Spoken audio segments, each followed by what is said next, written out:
সবাইকে আমার ইউটিউব চ্যানেলে স্বাগত। আজকে আলোচনা করব ক্যালকাটা ইউনিভার্সিটি সেমিস্টার 6-এ যারা ইতিহাসে ডিএসসি পেপার রেখেছো B2, তোমাদের এই পেপার থেকে আমি সাজেশান দিয়েছি অনেকদিন আগে এবং সেই সাজেশান অনুসারে ইতিমধ্যে অনেক প্রশ্নের উত্তরও তোমাদেরকে আমি আপলোড করে দিয়েছি। আজকে তোমাদেরকে নতুন আবার একটা 10 কিংবা 20 নম্বরের যে প্রশ্নগুলো তোমাদের পরীক্ষাতে আসে সেই সাজেশান থেকেই এটা 10 নম্বর কিংবা 20 নম্বরের পরীক্ষায় আসতে পারে। তোমাদেরকে একটা বড় প্রশ্ন দিচ্ছি, তোমরা প্রথম থেকে শেষ পর্যন্ত দেখতে থাকো।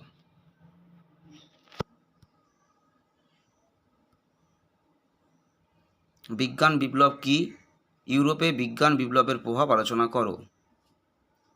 2022 সালে প্রশ্নটা এসেছিল, তাই তোমাদের জন্য এবছর খুবই ইম্পর্ট্যান্ট একটা প্রশ্ন।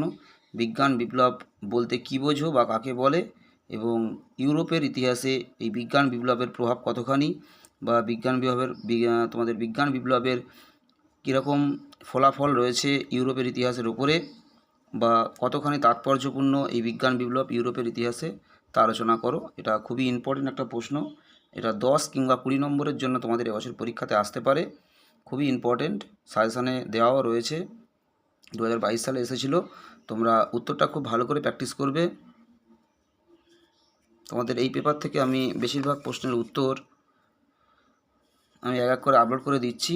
যারা কন্টিনিউ ফলো করছো তারা উত্তরগুলো আশা করি অবশ্যই লিখে নিয়েছো, এবং যারা প্রথমবার দেখছো তোমরা অবশ্যই চ্যানেলে প্লে লিস্ট রয়েছে 6 সেমিস্টারের ডিএসসি পেপারের একটা লিস্ট রয়েছে, তোমরা সেই লিস্টে চলে যাবে। বিগত ভিডিওগুলো তোমরা যারা এখনও পর্যন্ত দেখোনি অবশ্যই দেখে নেবে। সেখানে এই পেপারের বেশিরভাগ লং প্রশ্নের উত্তরগুলো আপলোড করা রয়েছে, এবং তোমরা অনেকেই ডিএসসি B1-এর সাজেশানের কথা বলেছিলে। আমি গতকাল তোমাদের ডিএসসি B1-এর সাজেশানটা আমি আপলোড করে দিয়েছি, তোমরা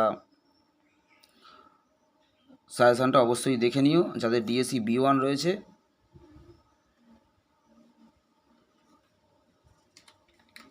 এবং ডিএসসি B2-র সাজেশান অনেক দিন আগেই আপলোড করে দেওয়া হয়েছে, এবং সেই সাজেশান অনুসারে ইতিমধ্যে অনেক প্রশ্নের উত্তরও আপলোড করা হয়ে গেছে। এবং সাজেশানে এখনও যে প্রশ্নগুলো তোমাদের বাকি রয়েছে 5 নম্বরের টিকা এবং যে লং প্রশ্নগুলো রয়েছে, তোমাদেরকে একসঙ্গে দুটো কিংবা 3টে করে টিকার উত্তর একসঙ্গে আপলোড করে দেওয়া হবে ইতিহাস থেকে। তোমরা অবশ্যই ফলো রাখবে, এবং যারা যারা এখনও সাবস্ক্রাইব করোনি উত্তর পাওয়ার জন্য অবশ্যই তোমরা চ্যানেলটা সাবস্ক্রাইব করে রাখবে, তাহলে তোমরা উত্তর এবং সাজেশান সবই চ্যানেল থেকে পেয়ে যাবে।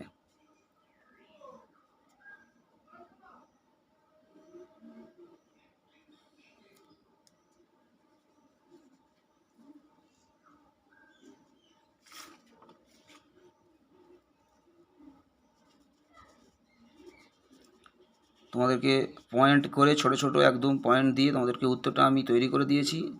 যতটা সম্ভব সোজা লেখা যায় চেষ্টা করে তোমাদেরকে অ্যান্সারটা আমি বানিয়ে দিয়েছি।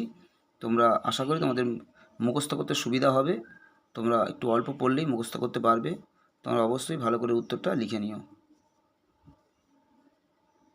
এবং অবশ্যই ফলো রেখো। তোমরা এখনও সাজেশানে যে প্রশ্নগুলো বাকি রয়েছে তার উত্তরগুলো আমি এক এক করে আপলোড করে দেব। সবাইকে নমস্কার।